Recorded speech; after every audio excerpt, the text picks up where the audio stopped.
jibalu fakanat saraba Allahu akbar আর পাহাড় সমানকে চালিয়ে দেওয়া হবে ফলে তা মুজিলায় পরিণত হয়ে যাবে যারা মুজিলায় দিয়েছে তর্জমা সূরা নাম হচ্ছে নবী করিম সাল্লাল্লাহু আলাইহি সাল্লাম বলেছেন কেউ যদি দুনিয়ায় বেঁচে থাকা অবস্থায় পরকালীন দৃশ্য চোখে দেখতে চায় সে যেন সূরা আন-নাবা সূরা আল-মুরসালাত সূরা আন-নাজিআত সূরা আল-ফিতর সূরা আত-তাকবীর এই সূরাগুলি যেন পড়ে সুবহানাল্লাহ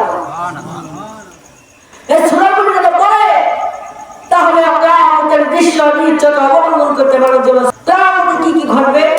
আল্লাহ রাব্বুল আলামিন এত সুন্দর করে কোরআনের মধ্যে বলে দিয়েছেন লক্ষ্য করেন পরকালীন জীবন সম্পর্কে কোরআন যেসব যুক্তি পেশ করেছে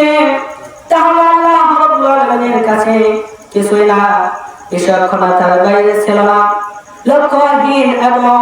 নিরক্ষণ নয় আল্লাহ পাক বলেছেন আফাহাসিবতুম আল্লামা খালাকনাকুম আবাসান ওয়া আন্নাকুম ইলাইনা লা তুরজাউন আল্লাহ বলেন তোমরা কি ভেবেছো যে তোমাদেরকে সৃষ্টি করা হয়েছে খামোখা আর তোমাদেরকে আমার কাছে কি ফিরে আসতে হবে না এটা কার কথা আল্লাহ রাব্বুল আলামিন বলতেছেন আল্লাহ রাব্বুল আলামিন বলেন আয়া হাসাবু ইনসানু আন তুরাকা সুদা মানুষ কি ভেবেছে যে তাদেরকে নিরক্ষর ভাবে সৃষ্টি করেছি মোটেও না ওয়ামা খালাকনাস সামাওয়াতি ওয়াল আরদা ওয়ামা বাইনাহুমা ইল্লা লাইবিন আল্লাহ পাক বলেন হে আকাশ আর জমিন